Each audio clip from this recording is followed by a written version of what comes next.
11ویں پارے میں سورہ یونس کی یہ 27 نمبر جو آیت ہے، اس میں ایک بات رہ گئی. وہ بات ہے یہ کہ ابو حیان اندلسی رحمۃ اللہ علیہ بہت بڑے مفسر تھے قرآن پاک کے، اور قرآن پاک میں اگر کسی آدمی نے لغت پہ کام کرنا ہو، عربیت پہ کام کرنا ہو، تو ابو حیان اندلسی رحمۃ اللہ علیہ کی تفسیر بہت بڑی چیز، اور اللہ نے بڑا انہیں ملکہ عنایت فرمایا تھا. وہ قرآن کے ایک ایک لفظ، ایک ایک حرف اور زیر اور زبر تک پر بحث کرتے ہیں کہ یہ ایسے کیوں. اور ابو حیان اندلسی رحمۃ اللہ علیہ شاعر بھی بڑے تھے، حتیٰ کہ انہوں نے ایک قصیدہ لکھا شیخ الاسلام ابن تیمیہ رحمۃ اللہ علیہ کی شان میں. شیخ سے بڑے متاثر تھے وہ، اور قصیدہ لے جا کر پڑھا شیخ کی خدمت میں، تو ابن تیمیہ رحمۃ اللہ علیہ نے ٹوکا اور انہوں نے کہا کہ یہ لفظ ایسے نہیں ایسے. انہوں نے کہا کہ شیخ سیبویہ نے ایسے لکھا ہے. سیبویہ خود بھی کسی زمانے میں امام گزرے ہیں عربیت کے. تو انہوں نے کہا سیبویہ کوئی پیغمبر تھوڑا ہی تھا کہ اس سے غلطی نہ ہوتی، اور اس نے تو 90 غلطیاں کی ہیں.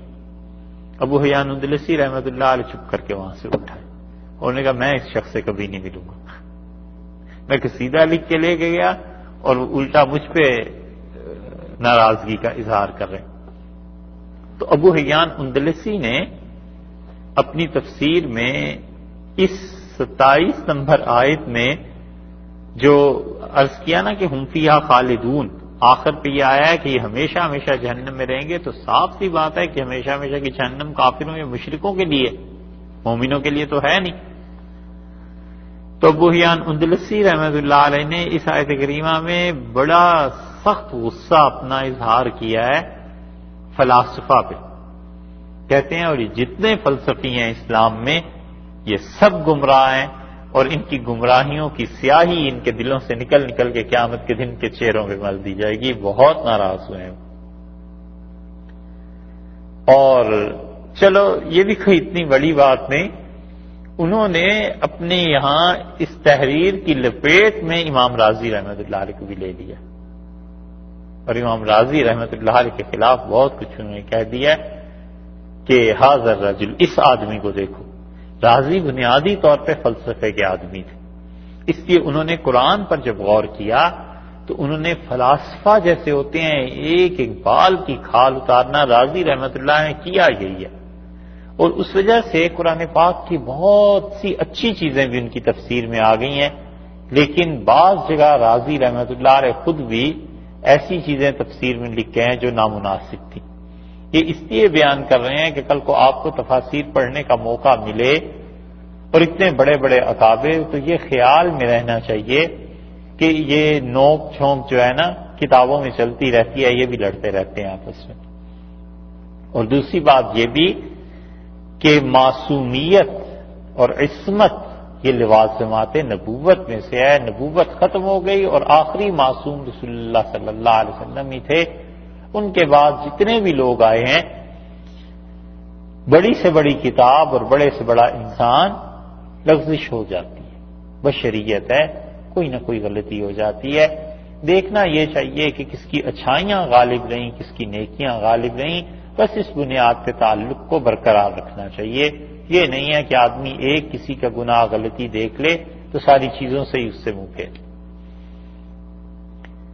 اور راضی کو دیکھیے، ان کا انتقال ہوا ہے 606 ہجری میں، 7ویں صدی کے بالکل آغاز میں.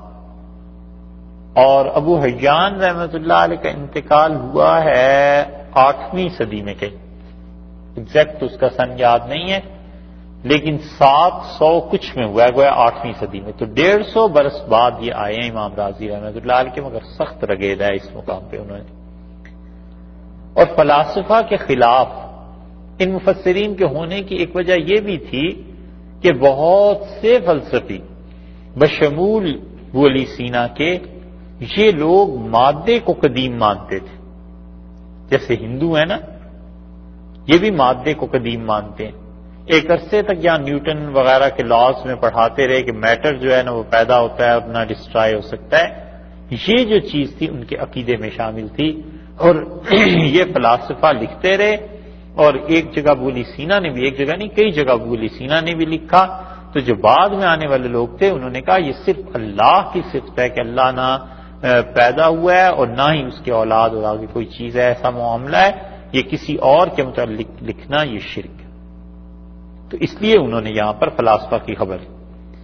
اس کے بعد جو آیت شروع ہو رہی ہے اس سے لے کے 28 نمبر آیت میں جو کچھ اللہ تعالیٰ نے بیان کیا اور 29 میں، پھر اس کے بعد 31 نمبر آیت میں بھی وہی ہے اور 32 میں بھی. اس سے پہلے تو اس کو تھوڑا سا ایسے ہی دیکھ لیتے ہیں ترجمہ اس کا اور پھر اس کی تشریح پہ آ جاتے ہیں.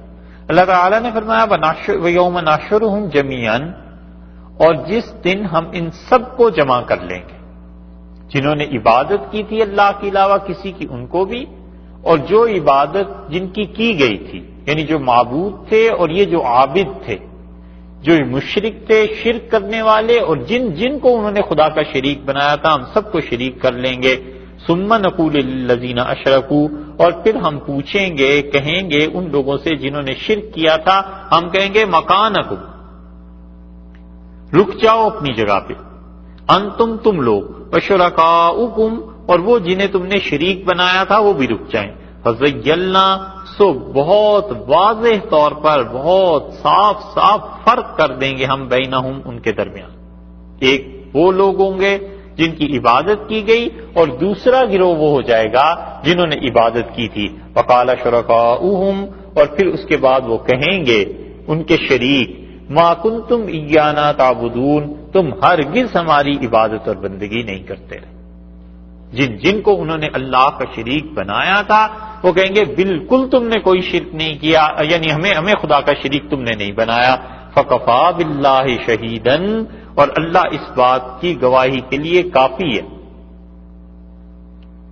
اللہ اس بات پر شاہد ہے، اللہ ہمارے اور تمہارے درمیان اس بات پر گواہ ہے کہ ان کننا عن عبادتکم، کہ ہم یقیناً تھے تمہاری عبادت سے لغافلین، بالکل غافل تھے، ہمیں کوئی خبر نہیں ہوئی کہ تم ہماری پرستش کرتے ہو. ہنالک تبلو، اور یہاں پر جانچ لے گا، یہاں پر امتحان دیکھ لے گا، کل نفس، ہر آدمی، ما اسلفت، جو کچھ کہ اس نے کیا ہے، جو کچھ آگے خدا کے پاس بھیجا تھا، وہ ہر آدمی دیکھے گا اپنے اعمال کو. وردوا الی اللہ، اور لوگوں کی طرف لوٹائے جائیں گے، مولاہم، اللہ جو ان کا مولا ہے، الحق، سچا بادشاہ جو ہے، وضل عنہم، اور لوگوں سے گم ہو جائیں گے، ما کانوا یفترون، جو کچھ کہ یہ جھوٹ بولتے رہے. کل، آپ ان سے پوچھئے، من یرزقکم، تمہیں کون رزق دیتا ہے، من السماء والارض، آسمان سے اور زمین سے، کون ہے جو تمہارے رزق کا مالک ہے. ام من یملک السمع، یا پھر بتاؤ کون ہے جو مالک ہے تمہاری سماعت کا، والابصار، اور آنکھوں کا.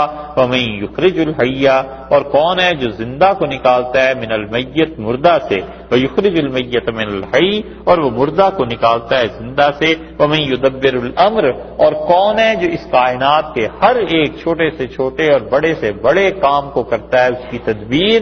فسیقولون اللہ، یہ مکہ کے کافر مشرک آپ سے کہیں گے کہ اللہ ہی ہے. فقل افلا تتقون، ان سے کہیے تمہیں ڈر نہیں لگتا؟ جب تم مانتے ہو کہ یہ سارے کام اللہ کرتا ہے، فذالکم اللہ ربکم الحق، لوگوں بس یہ ہے تمہارا پروردگار سچا. فماذا بعد الحق الا الضلال، اور سچائی کے بعد کیا چیز باقی رہ جاتی ہے، تو وہ تو گمراہی ہی ہے. فانا تصرفون، ان سے پوچھئے، ان سے کہیے فانا تصرفون، سو کہاں سے تم گمراہ ہو گئے ہو، کدھر تم جا رہے؟ یہاں تک کہ جتنی آیات ہیں ان سب میں اللہ تعالی نے بیان کر دیا، ایک تو یہ مسئلہ کہ قیامت میں جو لوگ شرک کرتے تھے اور جن کے شریک خدا کا بنایا گیا تھا، ان سب کا معاملہ کیا ہو. اور دوسرے اللہ تعالی نے یہ بتا دیا کہ دیکھو جو لوگ شرک کرتے ہیں ان کا اقرار کس کس چیز پر تھا. اس میں سے جو 28 نمبر آیت ہے یہ تو تھوڑی سی آسان ہے. اللہ تعالی نے اس میں تخویف، ڈرایا ہے آخرت میں اور جو پیچھے دلیل گزر چکی ہے اس کا ثمرہ، اس کا نتیجہ بھی یہ آیت ہے کہ قیامت میں پھر ہوگا کیا؟ جو لوگ شرک کرتے رہے جہنم میں جائیں گے، ہمیشہ ہمیشہ رہیں گے، اور پھر ہوگا یہ کہ قیامت میں ہم ان سب کو اکٹھا کر لیں گے۔ اس آیت کریمہ کے مطابق اللہ تعالی نے اس میں جو مضمون بیان کیا ہے یہ کئی جگہ پر آیا ہے، لیکن اس کی اصل تشریح انشاءاللہ 14ویں پارے میں سورہ نحل میں جب پہنچیں گے وہاں آ جائے گی۔ یہاں ارشاد فرمایا کہ یوم نحشرہم جمیعا، ہم ان سب کو اکٹھا کریں گے، اور کس کس کو؟ یعنی وہ جو شرک کرتے رہے اور جن کی عبادت ہوتی رہی سب کو۔ ثم نقول للذین اشرکوا، اور پھر ہم کہیں گے ان لوگوں کو جنہوں نے شرک کیا تھا، مکانکم، تم ٹھہر جاؤ۔ مکانکم کا مطلب اپنی جگہ پر کھڑے رہو۔ مکانکم کا مطلب یہاں سے تم نے ہلنا نہیں ہے، کہیں ادھر ادھر نہیں جانا۔ انتم، تم بھی، وشرکاؤکم، اور جن کو تم نے شریک بنایا تھا وہ بھی آج کے دن ٹھہر جائیں۔ اور مفسرین کہتے ہیں کہ یہ جو جن کو شریک بنایا تھا ان سے یا تو مراد ہیں وہ بت جو تھے وہ ٹھہر جائیں، لیکن اس قول کو بہت کمزور مانا گیا، اور وجہ اس کی یہ ہے کہ بت تو بے جان چیز ہے، اس نے کیا ہلنا ہے؟ ایک مثلاً پتھر ہے، یہ اس کی عبادت کی گئی تو اب اس پتھر نے کیا ہلنا ہے؟ وہ دنیا میں نہیں ہل سکتا تو قیامت میں کیا اس نے ہلنا؟ اس لیے مفسرین کا پورا ایک گروہ اس طرف گیا ہے کہ وہ کہتے ہیں ہر وہ چیز جس کی پرستش کی گئی، سورج، چاند، ستارے، انسان، جنات، فرشتے، انبیاء علیہ الصلوۃ والسلام اور اولیاء کرام رحمہم اللہ، جس کی عبادت کی جاتی رہی ہے ان سب کو عزت اور احترام سے، جو عزت کے ان میں سے قابل ہیں، انہیں کہا جائے گا کہ آپ لوگ ٹھہریں اور آپ کی امتیں اور یہ لوگ عبادت کرتے رہیں۔ ایک گروہ مفسرین کا اس طرف کیا ہے، صاحب روح المعانی نے اس پہ بحث لکھی ہے، اور دوسرا گروہ اس طرف گیا ہے کہ وہ کہتے ہیں کہ اس سے مراد یہ ہے فرشتے، لیکن بات وہی ہے کہ جس کی بھی عبادت کی گئی ان سب سے کہا جائے گا کہ تم بھی ٹھہرو اور وہ بھی ٹھہریں۔ پھر اللہ تعالی نے فَزَيَّلْنَا بَيْنَهُمْ، ہم ان کے درمیان کیا کریں گے؟ تفریق کر دیں گے۔ یہ زیلنا کا جو صیغہ ہے یہ تفعیل کے باب سے ہونے کی وجہ سے یہاں پر ترجمہ یہ کیا گیا ہے کہ خوب واضح طور پر تفریق کر دیں گے، کھلی آنکھوں سے لوگوں کو نظر آئے گا کہ ایک طرف وہ لوگ کھڑے ہیں جنہوں نے خدا کے علاوہ کسی کی عبادت کی، اور دوسری طرف وہ لوگ ہیں جن کی عبادت کی گئی، ہم بالکل انہیں الگ الگ کر دیں گے۔ وقال شرکاؤہم، اور کہیں گے ان کے شریک، ما کنتم ایانا تعبدون، تم لوگ تو ہماری عبادت نہیں کرتے تھے۔ یہاں پر پہنچ کے مسئلہ یہ پیش آتا ہے کہ عبادت کیسے نہیں کرتے تھے؟ یہ تو سب گواہی دیں گے کہ ان کی عبادت ہوتی رہی۔ جی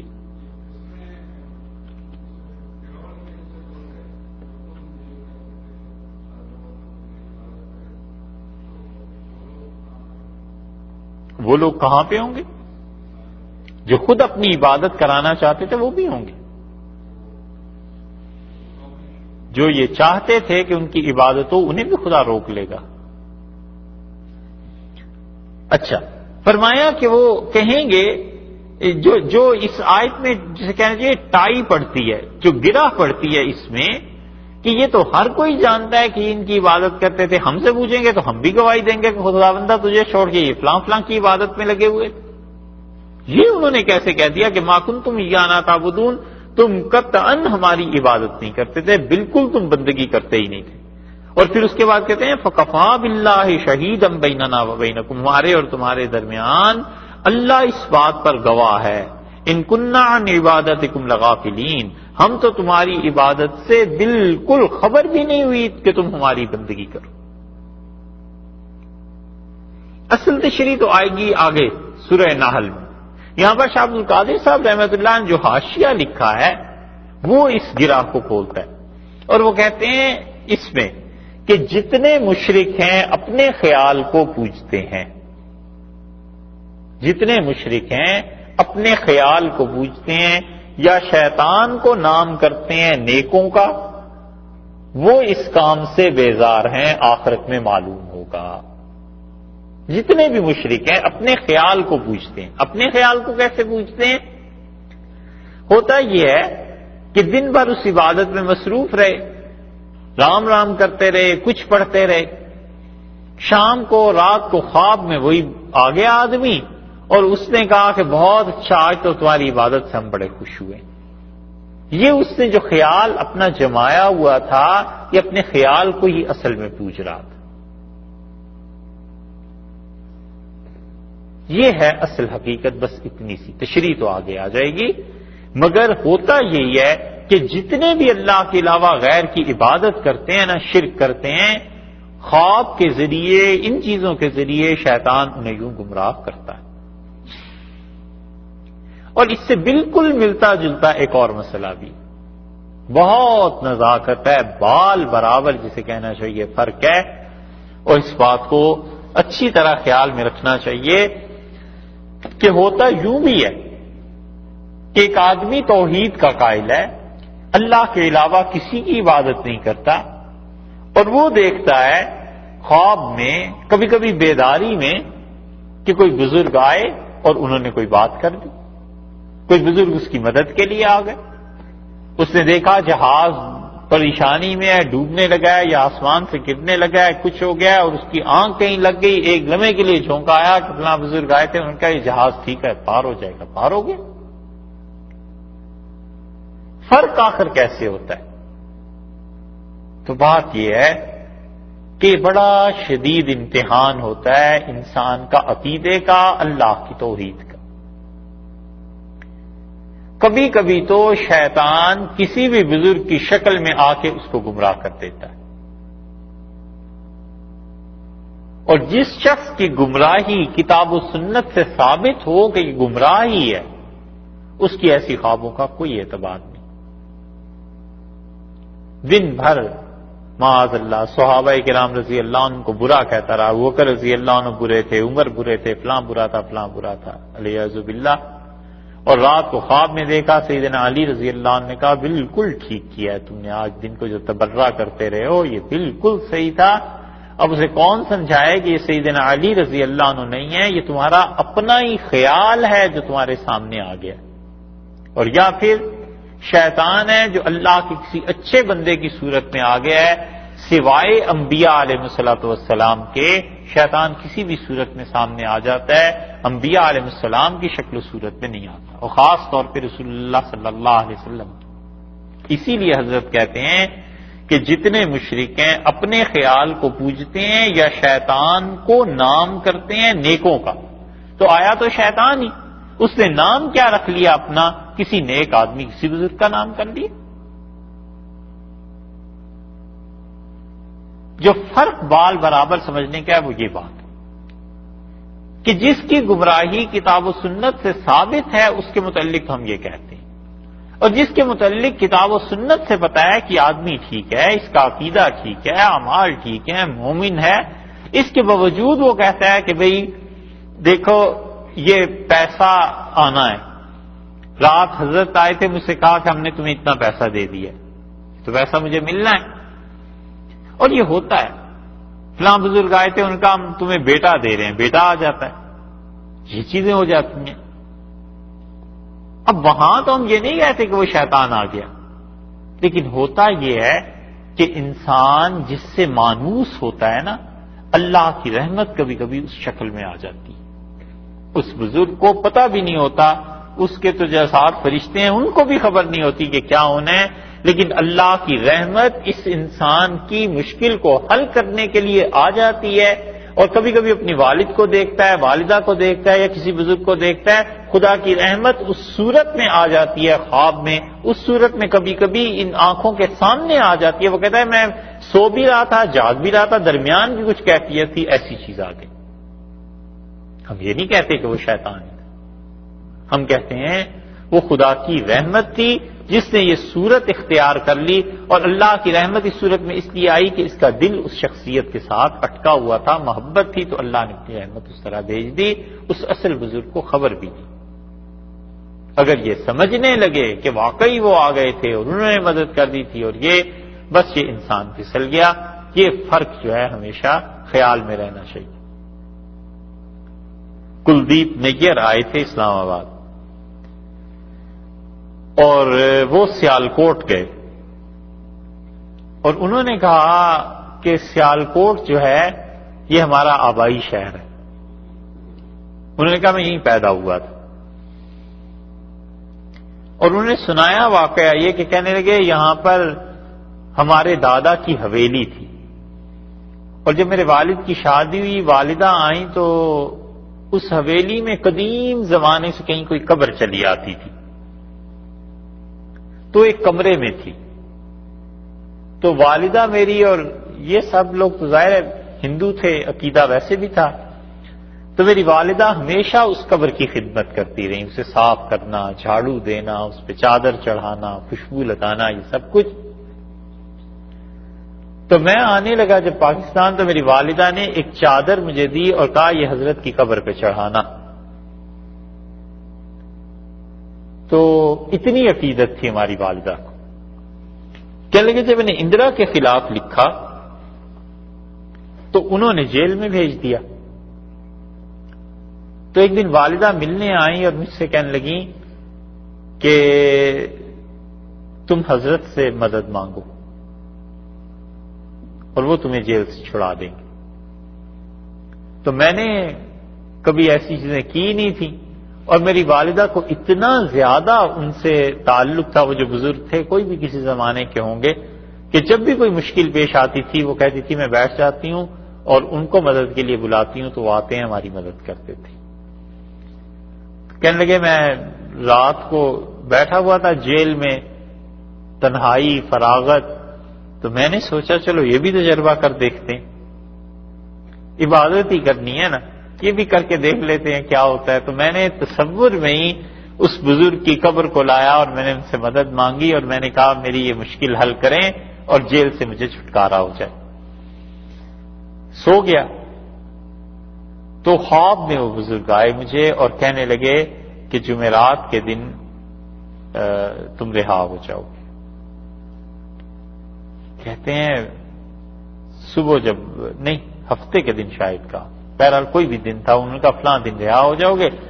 اب جب میں صبح اٹھا تو میرے دل میں آیا کہ ایک ہفتہ رہ گیا رہائی ہوگی، اور ٹھیک وہ دن آیا جس دن شام کو مجھے رہا ہو جانا چاہیے تھا۔ تو میں سوچتا رہا اب اس لمحے کوئی حکم آتا ہے حکم تو کوئی نہیں آیا، یہاں تک کہ رات کے 12 بج گئے۔ تو میں نے کہا لو آج کا دن گزر گیا۔ وہ بزرگ جو کہتے تھے وہ تو ایسی ہی بات ہوئی۔ اگلے دن چھٹی تھی، اور اس سے اگلے دن 9 بجے جیلر آیا سپرنٹینڈنٹ، اور اس نے کہا کہ پرائم منسٹر نے آپ کو چھوڑ دینے کا حکم دیا ہے، اور اس نے کہا کہ یہ حکم پرسوں سے آیا ہوا ہے لیکن لیٹ آیا تھا حکم، تو میں اس وقت جلدی میں تھا، بھول گیا ان کاغذات کو، اس وجہ سے معاف کیجیے آپ کو ایک دن زیادہ جیل میں رہنا پڑ گیا اور میں اس لیے آیا ہوں کہ آپ کو رہا کروں۔ کلدیپ کہنے لگے کہ مجھے پھر خیال آیا کہ جو وہ بزرگ نے کہا تھا وہ بات تو ٹھیک ہوئی۔ تو والدہ میری بڑی خوش ہوئی، مجھے میں نے انہیں بتایا تو انہوں نے کہا میں تمہیں کہتی تھی نا وہ اسی طرح آپ کی مدد کرتے ہیں، تو اب جب تم پاکستان جاؤ تو یہ چادر لے جانا۔ وہ لے کے سیالکوٹ آ گئے چادر ان بزرگوں کی قبر پہ چڑھانے کے لیے۔ اب وہ اس محلے میں آئے تو محلے ہی سارا بدلا ہوا تھا۔ انہوں نے بہت لوگوں سے پوچھا، سب نے کہا یہاں کوئی بزرگ نہیں ہوتے، کوئی قبر نہیں ہوتی، ایسے ہی فضول باتیں۔ تو کہتے تھے میں پھر کھڑا رہا اس محلے میں، نماز کے بعد مسجد سے بڑے بوڑھے جو لوگ گزرے تو انہیں میں نے پوچھا، انہوں نے کہا اس جگہ وہ حویلی ہوتی تھی۔ میں نے کہا جی اس حویلی میں ایک قبر بھی تھی، تو انہوں نے کہا یہ جو درزی کی دکان ہے یہی وہ قبر والی جگہ ہے۔ کہتے ہیں میں جب اندر گیا تو وہ درزی جو تھا میں نے اسے بتایا، اس نے کہا پتہ نہیں یہ جاسوس ہے کون ہے، اس نے کہا نکلو میری دکان سے، تم کدھر آ گئے؟ تو میں نے اس سے سمجھایا کہ اس طرح ہے، یہاں کوئی قبر تھی، تو اس نے بڑے آہستہ چپکے مجھے بتایا کہ تھی، ہم نے صاف کر کے دکان بنا لی۔ تو کہتے ہیں وہ میں پھر لے گیا چادر واپس اور جا کے حضرت نظام الدین اولیاء رحمۃ اللہ علیہ کے مزار پہ چڑھا دی۔ یہ اس لیے یاد آیا کہ کبھی کبھی یہ ہوتا ہے کہ انسان ایک چیز کو دیکھتا ہے اور اس چیز کے دیکھنے والے بہت بڑے بڑے لوگ، جب آپ اسلام کی تاریخ کو ان چیزوں کو پڑھیں گے تو آپ کو اندازہ ہوگا کہ یہ کہنے والے بڑے بڑے لوگ ہیں کہ ہم نے اپنے شیخ کو خواب میں دیکھا، فلاں کو دیکھا، انہوں نے آ کے اس طرح ہماری مدد کر دی یا ہمیں کہہ دیا کہ یہ کام ہو جائے گا۔ اب یکسر اس کا انکار کرنا ممکن نہیں. وجہ اس کی یہ ہے کہ اس کی بیعت پہ اتنے بڑے بڑے لوگ ہیں کہ وہ لوگ جھوٹ بولتے تھے اور نہ ہی انہیں کوئی ایسی بات تھی، اور توحید میں بھی، رسالت میں بھی، اور ایسے ایسے لوگ بھی تھے جو اپنی صدیوں کے مجدد تھے. تو فرق کہاں پڑتا ہے؟ بال برابر. وہ فرق یہیں آ کے پڑ جاتا ہے کہ ایک انسان ان چیزوں کو جو دیکھتا ہے تو اصل میں ان بزرگوں کو کوئی خبر نہیں، وہ اللہ کی رحمت کی ایک شکل و صورت تھی جو اس انسان کے سامنے آ گئی. اور اسی کو اگر آپ تصوف کا لٹریچر پڑھیں گے، تصوف کو، تو وہ کہتے ہیں کہ کبھی کبھی مشائخ کے لطائف جو ہیں وہ کسی طرح آ کے مدد کرتے ہیں. اس کا مطلب یہ ہے کہ شیخ کے میں جو اللہ نے روحانیت رکھی تھی، اس روحانیت کو اللہ خود ہی کسی شکل و صورت میں بھیج دیتا ہے تاکہ اس انسان کو ان سے محبت ہے تو اس کے لیے نامانوس شکل نہ ہو، غیر مانوس شکل نہ ہو. اور اگر یہ بال برابر فرق نکل جائے تو انسان پھر یہی کرتا ہے کہ فلاں بزرگ تھے تو انہوں نے رہائی دے دی اور یہ ہو گیا اور وہ ہو گیا، بس ایسی ہی چیز یہ ہے. اور اس کی تشریح آگے آ رہی. وہ بزرگ کہتے ہیں فَكَفَىٰ بِاللَّهِ شَهِيدًا بَيْنَنَا وَبَيْنَكُمْ، یہ جو بھی جن کی عبادت کی گئی انہوں نے کہا اللہ گواہ اس بات پہ إِن كُنَّا عَنْ عِبَادَتِكُمْ لَغَافِلِينَ، ہمیں تو تمہاری پکار کی، ہمیں تو تمہاری عبادت کی خبر بھی نہیں، ہمیں تو پتہ بھی نہیں کہ تم نے ہماری عبادت کی تھی. اور بات بھی صحیح ہے، انہیں کیا خبر؟ یا تو انہیں اطلاع پہنچتی ہو نا کہ کوئی آدمی آپ کی عبادت کر رہا ہے. سیدنا علی رضی اللہ عنہ کو لوگ پکارتے ہیں، کچھ بھی کہتے ہیں، ان سے اپنی مشکلات میں مدد مانگتے ہیں. اب یہ ضروری کیا سیدنا علی رضی اللہ عنہ کو کیسے خبر ہو سکتی؟ یا تو فرشتے جا کے پہنچائیں، کوئی اطلاع دیں. ایک آدمی کہتا ہے فرشتوں نے پہنچایا، تو اس کی خود کیا دلیل ہے بھئی کہ فرشتوں نے پہنچایا؟ کچھ خبر نہیں. ہنالک تبلو، اللہ نے فرمایا اس مقام پر.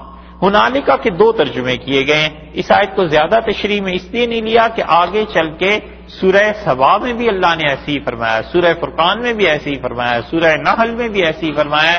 تو سورہ نحل میں انشاءاللہ ساری چیز جمع کر لیں گے. ہنالک تبلو، اس جگہ پر. ہنالکا کے دو ترجمے ہوئے. یا تو یہ فرمایا کہ اس مقام پر قیامت کے دن، جس مقام پر کہا نا مکانکم، تم اپنی اپنی جگہ پر کھڑے ہو.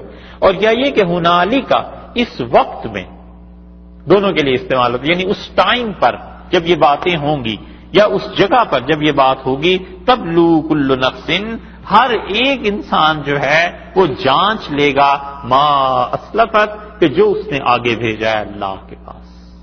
توحید تھی، خدا کی وحدانیت کا قائل تھا، اللہ کو پکارتا تھا اپنی مشکلات میں، یا بتوں کی یا کسی اور کی پرستش کرتا تھا.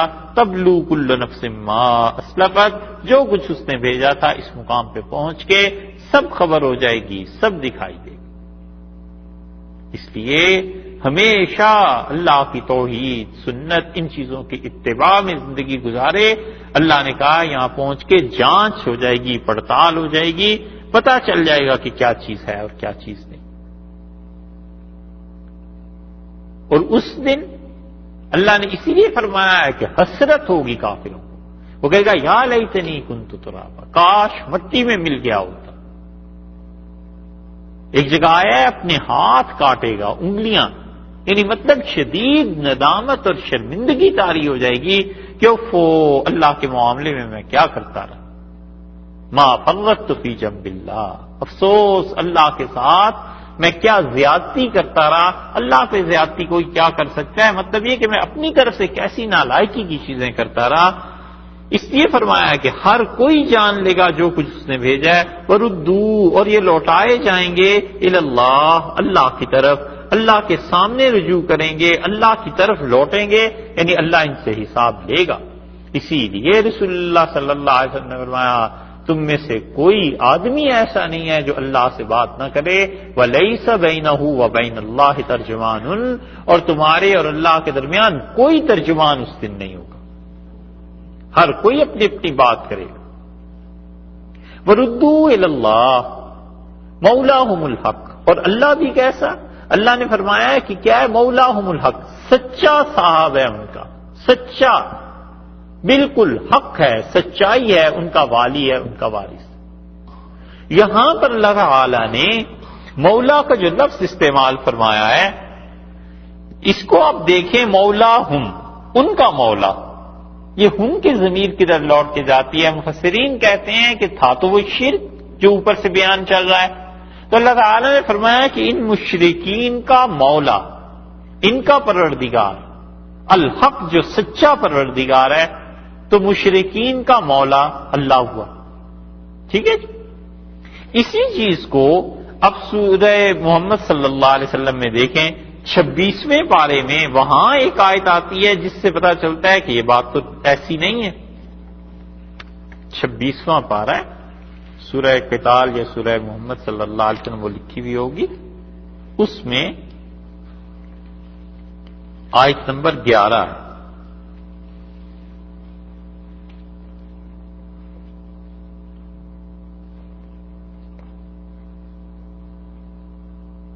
دسویں آیت سے بات شروع ہوتی ہے. 26واں پارہ 47 نمبر سورت ہے، سورت کا نمبر 47 ہے. 10ویں آیت سے اس کی بات شروع ہوتی ہے. اللہ تعالیٰ نے فرمایا افلم یسیروا فی الارض، کیا یہ زمین میں چلتے پھرتے نہیں ہیں؟ فینظروا کیف کان عاقبۃ الذین من قبلہم، یہ دیکھیں کہ جو ان سے پہلے لوگ تھے ان کا انجام کیا ہوا. دمر اللہ علیہم، اللہ نے ان کو اکھاڑ کے دے مارا زمین پہ. والکافرین امثالھا، اور کافروں کو ایسی کئی چیزیں ملیں گی. ذالک، یہ اس لیے ہوا ہے کہ بأن اللہ مولا الذین آمنوا، اللہ مولا ہے ان لوگوں کا جو ایمان لائے. پھر وہی بات آ گئی نا، وہاں اللہ تعالیٰ نے کیا فرمایا تھا کہ اللہ مولاہم الحق، اللہ تعالیٰ کس کا مولا ہے؟ مشرکین کا. یہاں فرمایا ذالک بأن اللہ مولا الذین آمنوا، یہ اس لیے ہوا ہے کافروں کو سزا ملی کہ اللہ مولا ہے ایمان والوں کا. وأن الکافرین لا مولا لہم، اور کافروں کا کوئی مولا نہیں. تو یہاں فرما رہے ہیں کافروں کا کوئی مولا نہیں، وہاں فرمایا مشرکین کا سچا مولا وہی ہے. تو مولا کا ترجمہ کیا ہوا؟ اگر ہم ترجمہ دیکھ لیں تو پھر دونوں چیزیں ٹھیک ہو جاتی ہیں. مولا کا ایک ترجمہ تو ہے اصل میں مالک کا، تو اس اعتبار سے مشرک ہو، کافر ہو، مومن ہو، سب کا مالک تو اللہ ہی ہے. اور ایک اس کا ترجمہ کیا گیا ہے ناصر، مددگار. تو وہاں پر فرمایا ہے 26ویں پارے میں کہ ان الکافرین لا مولا لہم، کافروں کا کوئی مددگار نہیں. ہم نے جب ان کی بستیاں تباہ کی تو کوئی ان کا مددگار ثابت نہیں ہوا. اور یہاں پر حقیقی جو ملکیت تھی اس معنی میں لیا گیا ہے، تو دونوں جگہ ترجمہ مختلف ہو جائے گا. وَضَلَّ عَنْهُمْ مَا كَانُوا يَفْتَرُونَ، آیا خیال میں کہ دونوں آیات حل ہو جاتے. وَضَلَّ عَنْهُمْ مَا كَانُوا يَفْتَرُونَ، اور اللہ نے فرمایا ہے پھر اس کے ساتھ کیا ہوگا؟ گم ہو جائے گا ان کے پاس جو جھوٹ خدا پر بولتے تھے. ہر شخص جب اپنے عمل کے نتیجے کی پیروی کرے گا، دیکھ لے گا اپنے عمل کو. ہنالک تبلو کل نفس ما اسلفت، بس اس دن جو جھوٹ بولتے تھے وہ سب غائب ہو جائے گا. ایک ترجمہ رہ گیا ابھی. ہاں، ہنالک تبلو کل نفس ما اسلفت، ایک ترجمہ یہ کیا گیا کہ ہر شخص اپنے عمل کا جو نتیجہ نکلتا ہے اس کی پیروی کرے گا. تو توحید ایک عمل تھا، ایک عقیدہ تھا، اس کا نتیجہ اللہ کا قرب نکلا، وہ اللہ کے پاس چلا جائے گا. اور شرک ایک عمل تھا، ایک عقیدہ تھا، تو جس نے شرک کیا وہ اپنے عمل کے نتیجے کو دیکھے گا، اس کا نتیجہ ظاہر ہے کہ جہنم. ایک یہ ترجمہ ہوا ہے اور ایک یہ ترجمہ ہوا ہے. اسی لیے انبیاء علیہ الصلوۃ والسلام تمام عزتوں اور عظمتوں کے باوجود اللہ نے فرمایا ہے ان میں سے کوئی ایک بھی شرک کا ارتکاب کرتا تو ہم اس کے اعمال برباد کر دیتے. اتنی شدید چیز. اب یہ جو آیت ہے اگلی ہے اسی مضمون کی. اس میں دیکھیے آپ تو 7 دلائل اللہ نے دی ہیں. تشریح تو پھر اس کی کریں گے، اس سے متعلقہ ایک بات ہے بس وہ کہنی ہے، تشریح تو کل انشاءاللہ کریں گے. یہ ہے توحید پر 5ویں عقلی دلیل. اور ارشاد میں قل من یرزقکم من السماء والارض، پہلی بات تو یہ ہے کہ کون تمہیں رزق دیتا ہے آسمان سے. اس آیت کریمہ میں 7 دلائل اللہ نے جمع کر دی ہیں. اور اصل میں بات یہ ہے کہ یہ رسول اللہ صلی اللہ علیہ وسلم سے کہا جا رہا ہے کہ آپ ان مشرکین مکہ سے پوچھیے. توحید کے 4 درجات عرض کیے تھے نا شاہ صاحب نے جو لکھے ہیں حجت اللہ البالغہ میں، کہ ایک اللہ کی توحید ربوبیت کی، اور ایک خلق کی، اور ایک تدبیر کی اور ایک الوہیت کی۔ اب یہاں پر اللہ تعالی نے پوچھا ہے ان مشرکین سے کہ آپ ذرا پوچھئے محمد صلی اللہ علیہ وسلم، من یرزقکم من السماء، آسمان سے تمہیں کون رزق دیتا ہے؟ پہلی بات، بارش نازل کون کرتا ہے؟ والارض، دوسری بات یہ کہ زمین سے کون دیتا ہے؟ زمین اور آسمان کے رزق میں فرق ہے، بارش ہے پینے کی چیز ہے اور زمین سے جو نباتات اگتی ہیں۔ امن یملک السماع، تیسری بات یہ ہے کہ یا پھر کون ہے جو مالک ہے سماع کا، سماعت کان سننا، کون ہے جو اس طاقت کا مالک ہے؟ والابصار، چوتھی بات یہ کہ کون ہے جو آنکھوں کی بینائی کا مالک ہے؟ انسان دیکھتا ہے اور انسان نہیں دیکھتا تو آخر کوئی فرق ہے نا، کون ہے جس نے بینائی دی ہے؟ وَمَن يُخْرِجُ الْحَيَّ مِنَ الْمَيِّتِ، اور کون ہے جو نکالتا ہے زندہ کو مردہ سے؟ زندہ چیز ہے اور اس سے مردہ چیز پیدا ہوتی ہے، جیسے مرغی سے انڈا۔ وَيُخْرِجُ الْمَيِّتَ مِنَ الْحَيِّ، اور کون ہے جو مردہ سے پیدا کرتا ہے، مردہ کو پیدا کرتا ہے زندہ سے؟ 6 چیزیں۔ وَمَن يُدَبِّرُ الْأَمْرَ، اور کون ہے جو ہر کام کی تدبیر کرتا ہے؟ الامر میں ال جو ہے نا، اس کا مطلب یہ ہوا استغراق، اس کو مفسرین کہتے ہیں، یعنی ہر کام جو کرتا ہے یہ کون ہے؟ فَسَيَقُولُونَ اللَّهُ، یہ کافر مشرک آپ کو جواب دیں گے، کہیں گے اللہ۔ اچھا صاحب، یہ سارے کام اگر اللہ کرتا ہے فَقُلْ أَفَلَا تَتَّقُونَ، ان سے کہیے تمہیں ڈر نہیں لگتا؟ یہ 7 چیزیں اللہ میں مانتے ہو، تمہیں اس بات کا خوف نہیں آتا؟ ہوتا یہ ہے کہ اللہ کے ساتھ شرک میں یہ کفار جیسے بھی تھے مشرکین مکہ، ان میں کچھ چیزیں ایسی تھیں جو ان کے عقیدے میں گمراہی کو لے آئیں اور شرک انہوں نے کیا، اور بہت سے عقیدے ان کے ایسے تھے جو صحیح بھی تھے۔ شاہ صاحب نے، شاہ ولی اللہ رحمۃ اللہ علیہ نے حجت اللہ البالغہ میں اہل جاہلیت کے مسلمہ جو عقائد تھے ان پہ حضرت نے کچھ تھوڑی سی چیز لکھی ہے، وہ آپ سے عرض کر دیتے ہیں، باقی بحث کل سے کریں گے۔ حضرت کہتے ہیں کہ مشرکین جو تھے ان کی گمراہی میں یہ بات تھی کہ وہ کہتے تھے کہ آسمان اور زمین ان سب چیزوں کا پیدا کرنے والا اللہ ہے، اور اس بات کے بھی قائل تھے کہ اللہ جس چیز کا ارادہ کر لے کوئی اسے توڑ نہیں سکتا۔ اصل میں جہاں سے شرارت شروع ہوتی تھی شرک کی، وہ یہ تھا کہ وہ کہتے تھے اس زمین پہ کچھ لوگ اور جو اللہ کے نیک بندے ہیں اور آسمانوں میں فرشتے، یہ سب کے سب اللہ کے مختار ہیں، اللہ نے انہیں اختیار دیا ہے، جو چاہیں سو کریں۔ یہاں سے گمراہی شروع ہوتی تھی۔ اور دوسرا عقیدہ ان مشرکین مکہ کا یہ تھا کہ اللہ کی جو صفات تھیں، بہت سی چیزیں اللہ کی پاکی بیان کرتے تھے، اللہ تعالی کے لیے ایسی باتیں نہیں کرتے تھے جن سے خدا کے ساتھ توہین اور ایسی چیزیں کو والعیاذ باللہ کوئی چیز ہو، مگر انہوں نے کیا کیا کہ انہوں نے فرشتوں کو خدا کی بیٹیاں بنا دیا، فرشتوں کے متعلق یہ عقیدہ کر لیا۔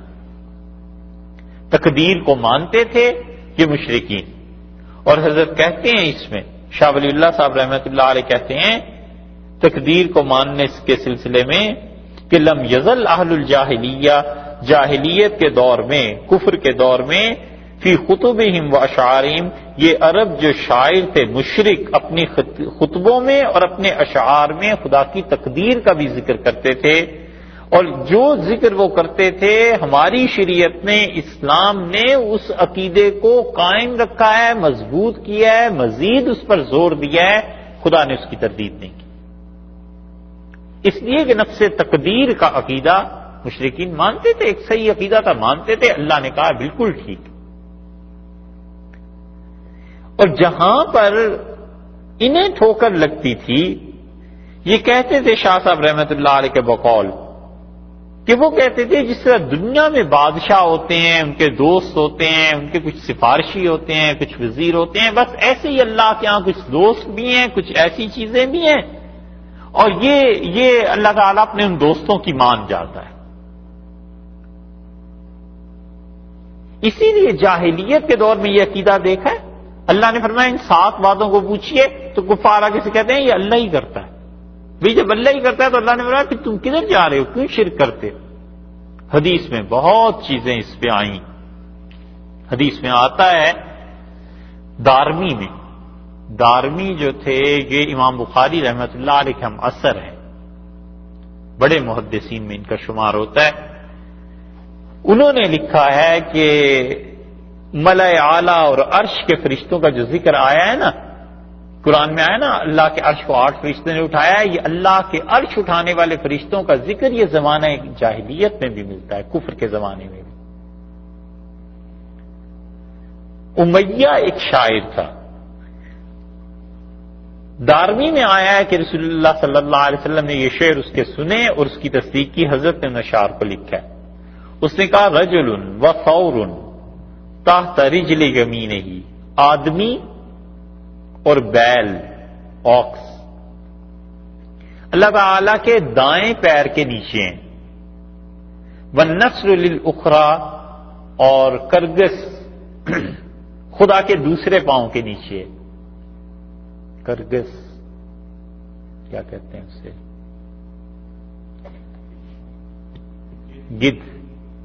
گدھ ہوتا ہے نا، ورچا جو بھی ہوتا ہے. اچھا گدھ، اس نے کہا کہ اللہ کے دوسرے پاؤں کے نیچے وہ ہے. ولیس مرصد، اور پیچھے گھات میں ایک شیر بیٹھا ہوا ہے. رسول اللہ صلی اللہ علیہ وسلم نے فرمایا یہ سچ ہے. یہ خبر تو کچھ نہ کچھ تھی مشرکین کو، کیونکہ حضرت ابراہیم علیہ الصلوۃ والسلام کا دین چلا آ رہا تھا نا. اور پھر وہ کہتا ہے والشمس تطلع کل آخر لیلۃ، اور سورج رات کے آخری حصے کے بعد جا کر طلوع ہو جاتا ہے، حمراء سرخ ہوتا ہے. اور کس وقت یصبح لونھا یتورد، اور جبکہ سورج کا رنگ گلابی ہوتا ہے اور رات کے آخری حصے میں پھر وہ طلوع ہوتا ہے، سرخ ہو جاتا ہے. اور سورج انکار کرتا ہے فما تطلع لنا فی رسلھا، کہ وہ نہیں نکلے گا، اپنی خوشی سے سورج نہیں سامنے آتا. الا معذبۃ، مگر یہ کہ خدا کا عذاب ہوتا ہے اور اسے تازیانے کوڑے لگتے ہیں، تب جا کر سورج طلوع ہوتا ہے. رسول اللہ صلی اللہ علیہ وسلم نے اس نے سچ کہا. یہ زمانے جاہلیت کے عقیدے اور حدیث میں بھی چیزیں آئی ہیں. اب یہ جو آیا ہے نا کہ بیل، یہ جو پہلا شعر حضرت نے یہاں پہ ارشاد فرمایا ہے کہ ہاں آدمی اور بیل اللہ کے دائیں پاؤں کے نیچے ہیں، اور بایاں پاؤں جو ہے گدھ اس کے نیچے ہے. تو حضرت فرماتے ہیں شاہ ولی اللہ صاحب رحمۃ اللہ علیہ کہ ان اہل الجاہلیت کانوا یزعمون، ان مشرکین کا شرک کے دور میں یہ خیال تھا کہ اللہ کے عرش کو اٹھانے والے 4 فرشتے ہیں، ان میں سے ایک کی صورت انسان کی ہے. دیکھو گمراہی کہاں سے آئی. اور وہ کہتے تھے کہ وہ شفیع بنی آدم عند اللہ، اور انسانوں کے جتنے کام بھی ہیں نا یہ آدمی اللہ کے ہاں شفاعت کرتا ہے تو ہو جاتے ہیں. وثانی فی صورت الثور، اور دوسرا جو اللہ کے دائیں پاؤں کے نیچے ہے وہ ہے بیل. وہ شفیع البہائم، اور تمام جانوروں کی سفارش وہ کرتا ہے تو خدا کام کرتا ہے. والثالث، اور تیسرا فی صورت النسر، وہ گدھ کی شکل میں ہے اور وہ سارے پرندوں کے لیے سفارش کرتا ہے. اور چوتھا جو ہے وہ شیر ہے، اور شیر سارے درندوں کی سفارش خدا کے ہاں کرتا ہے تو یہ کام ہو جاتے ہیں. اب انہوں نے کیا کیا؟ حدیث میں تو یہ بات آئی ہے، رسول اللہ صلی اللہ علیہ وسلم نے اس کی تصدیق کی ہے، لیکن جو شرک کی بات ہے آگے چل کے شروع ہوئی کہ انہوں نے کہا یہ سب خدا کے ہاں سفارشی ہیں، خدا کے ہاں شفیع ہیں، ان کا وجود ایک الگ چیز ہے، اور ان کے شفاعت کرنا یا اللہ کو جبرن منوا لینا علیہ باللہ یہ ایک الگ چیز ہے. یہ تھی گمراہی، یہاں سے شروع ہو جاتی تھی. اور حدیث میں جو چیز آئی ہے مسند احمد میں، ابن ماجہ وغیرہ میں، وہ رسول اللہ صلی اللہ علیہ وسلم نے یہ بتایا ہے کہ وہاں پر پہاڑی بکرے ہیں، وہ اول وہول عربی میں کہتے ہیں پہاڑی بکرے کو، لمبا قد اس کا دراز ہوتا ہے نا، لمبا چوڑا. تو اس لیے حدیث میں آیا ہے، رسول اللہ صلی اللہ علیہ وسلم نے بتایا ہے کہ آسمان میں یہ چیزیں ہیں. ہم آپ سے احادیث 2-3 بتا دیتے ہیں، پھر انشاءاللہ کل اس پہ بات کریں. دیکھو ابو داؤد میں حدیث آئی ہے، رسول اللہ صلی اللہ علیہ وسلم کے سامنے بادل آئے اور حضرت صلی اللہ علیہ وسلم نے صحابہ کرام رضی اللہ عنہ سے بات کی. ابو داؤد اس حدیث کو لائے ہیں رحمت اللہ علیہ کتاب السنہ میں، اور کتاب السنہ میں جہمیہ کا یہ باب جہاں انہوں نے باندھا ہے. جہمی ایک فرقہ تھا اسلام کے ابتدائی دور میں، اور ان کے عقیدے اہل سنت سے ہٹے ہوئے تھے اور وہ ان چیزوں کو تسلیم نہیں کرتے تھے. اس لیے محدثین نے مستقل باب باندھے ان کے رد میں، اور یہ حدیث لائے ہیں حضرت عباس بن عبد المطلب کی. حضرت عباس رضی اللہ عنہ فرماتے ہیں کہ ہم بطحا میں تھے، اور بطحا وادی مکہ مکرمہ کی، تو ایک بادل گزرا تو رسول اللہ صلی اللہ علیہ وسلم نے ما تسمون هذه، اس کو تم کیا کہتے ہو، یہ جو بدلی یہ بادل جو گزر رہا ہے. قالوا السحاب، ہم نے عرض کیا کہ اس کو ہم سحاب کہتے ہیں، وہی بادل کا ترجمہ ہے. قال والمزن، اور رسول اللہ صلی اللہ علیہ وسلم نے اور مزن کس کو کہتے ہیں، وہ بھی بادل ہی ہے، تھوڑا تھوڑا فرق ہے. ہم نے کہا اللہ کے رسول اسی کو کہتے ہیں. آپ نے فرمایا اور عنان کس کو کہتے ہیں، ہم نے عرض کیا عنان بھی اسی کو کہتے ہیں. ابو داؤد کہتے ہیں رحمت اللہ علیہ، یہ دیکھیے کتنی احتیاط ہے حدیث میں.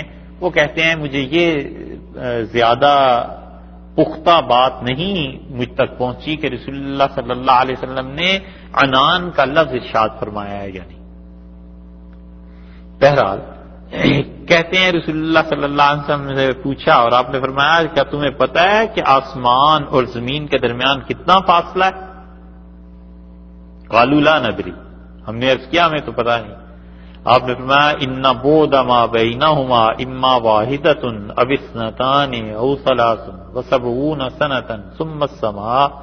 رسول اللہ صلی اللہ علیہ وسلم آسمان اور زمین کے درمیان یہ فاصلہ ہے 70 برس، پھر اس کے بعد دوسرا، پھر تیسرا، اس سے بھی زیادہ، یہاں تک کہ آپ نے فرمایا 7واں آسمان اور پھر فاصلے اس سے بھی زیادہ ہیں. اور پھر فرمایا کہ تمہیں پتہ ہے کہ ثم فوق السابع، یہ جو 7واں آسمان ہے نا اس کے اوپر بحر، ایک سمندر ہے، بین اسفلہ و اعلاہ مثل ما بین سماء الی سماء، اور وہ سمندر اتنا بڑا ہے کہ اس کی گہرائی ایک آسمان سے دوسرے آسمان جتنی ہے.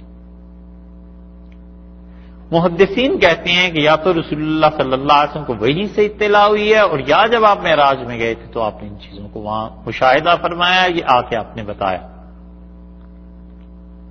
ثم فوق ذلک، پھر آپ نے کہا اس سے بھی اوپر، میں تمہیں بتاؤں کیا ہے، سمندر سے بھی اوپر 8 اوعال، 8 پہاڑی بکرے، بین اضلافہم و رکبہم مثل ما بین السماء الی سماء، اور ان کا کھر کہتے ہیں نا جانور کے پاؤں، ان کے کھر اور ان کے گھٹنے کے درمیان پھر اتنا فاصلہ ہے جتنا ایک آسمان سے دوسرے آسمان کے.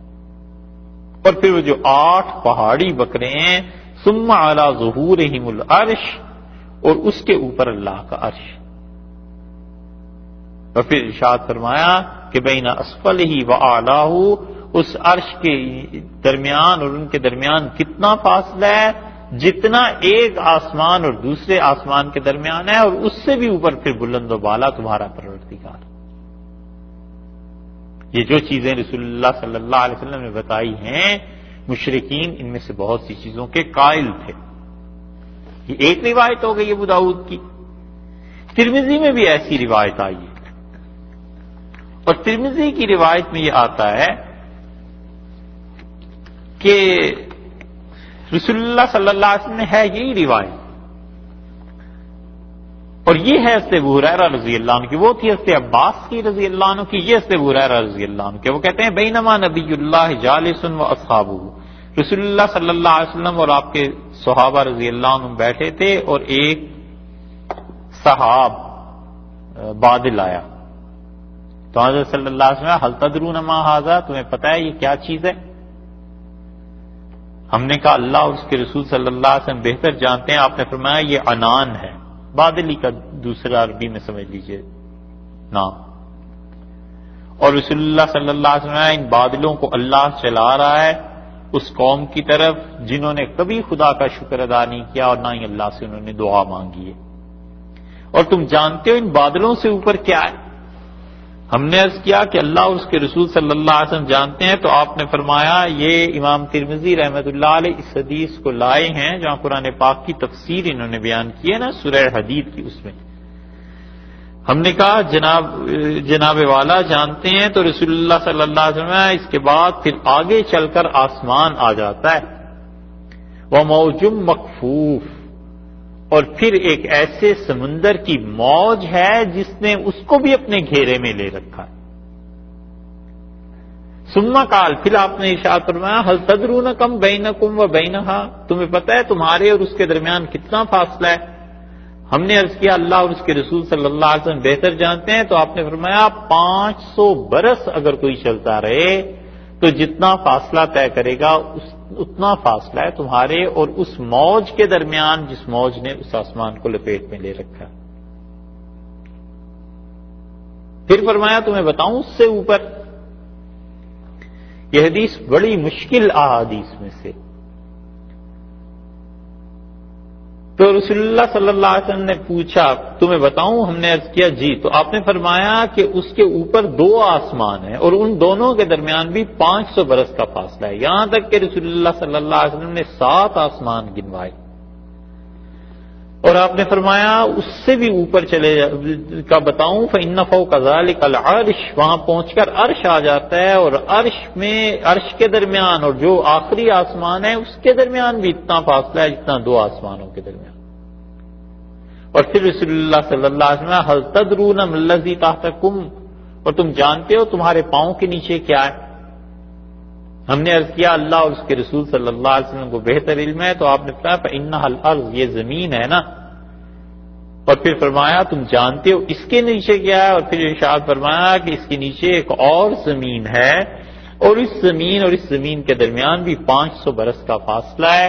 یہاں تک کہ آپ نے 7 زمینیں گنی اور آپ نے ارشاد فرمایا کہ ہر زمین دوسری زمین سے 500 برس نیچے ہے. اور پھر آپ نے فرمایا والذی نفس محمد بیدہ، اس اللہ کی قسم جس کے قبضے میں محمد صلی اللہ علیہ وسلم کی جان ہے، اس خدا کی قسم لو انکم دلیتم بحبل الی الارض، تم اگر زمین پر رسی پھینکو نیچے لہبط علی اللہ، تو وہ رسی اللہ تعالی پر جا کر گرے گی. بڑی مشکل حدیث. مگر بات تیسری بھی روایت دیکھ لیجئے. اب زمین کے نیچے زمین، پھر زمین، پھر زمین، 7ویں زمین کے بعد ارشاد میں رسی اگر پھینکو تو اللہ تعالیٰ پر جا گرے گی. تیسری روایت ابن ماجہ میں آئی اور ابن ماجہ جہاں سے شروع ہوتی ہے اس کے مقدمے میں ابن ماجہ رحمت اللہ علیہ نے رد کیا ہے اصل میں جہمیہ کا، یہی جو فرقہ تھا. اور اس میں وہ بتاتے ہیں کہ رسول اللہ صلی اللہ علیہ وسلم نے کس چیز کے متعلق ارشاد فرمایا.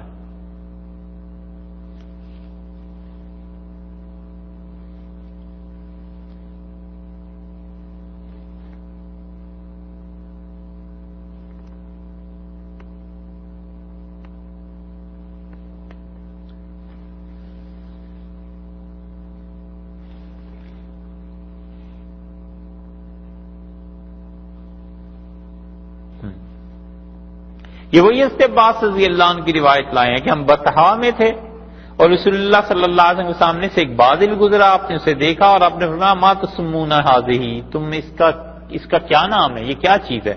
ہم نے عرض کیا کہ بادل، سحاب. آپ نے فرمایا مزن بھی؟ ہم نے عرض کیا مزن. آپ نے فرمایا عنان بھی؟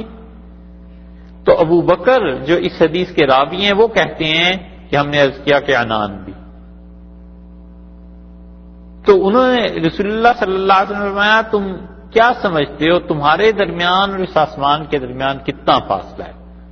ہم نے عرض کیا ہم نہیں جانتے، تو آپ نے کہا کہ 73 برس اتنا فاصلہ ہے، اور پھر ارشاد فرمایا اس کے اوپر آسمان ہے۔ پھر رسول اللہ صلی اللہ علیہ وسلم نے 7 آسمانوں کا ذکر کیا، پھر فرمایا بحرن، اور 7ویں آسمان سے اوپر ایک سمندر ہے، اور پھر اس سے بھی اوپر آپ نے فرمایا 8 اوال، 8 پہاڑی بکرے ہیں، اور بکرے کے کھر اور اس کے گھٹنے کے درمیان اتنا فاصلہ ہے جتنا ایک آسمان سے دوسرا آسمان، اور پھر ارشاد فرمایا ان کی پشت پر عرش ہے اللہ کا، اور ارشاد فرمایا کہ پھر اس سے بھی بلند و بالا تمہارے پروردگار کی ذات ہے۔ یہ جو عقیدے کی چیزیں ہیں یہ مشرکین مکہ میں بہت سے اس کے قائل تھے۔ رسول اللہ صلی اللہ علیہ وسلم جو تصدیق کی کہ اللہ تعالیٰ کے ہاں ایسی ایسی چیزیں، یہ احادیث بھی آ گئی۔ پھر جھگڑا کس بات پہ پڑا؟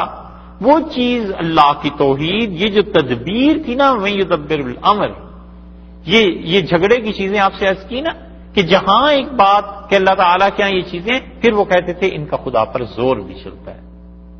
فرشتے ہیں، وہ کہتے تھے اللہ کے ہاں فرشتے سفارشی بن جاتے ہیں، اور اسی چیز کو اللہ تعالیٰ نے یہاں پہ اس سورہ مبارکہ میں رد کیا کہ خدا کے ہاں کوئی بھی جبر سے طاقت سے کوئی چیز نہیں منوا سکتا، ہاں اللہ کسی کو اجازت دے تو اس کی اپنی مرضی ہے۔ انشاءاللہ باقی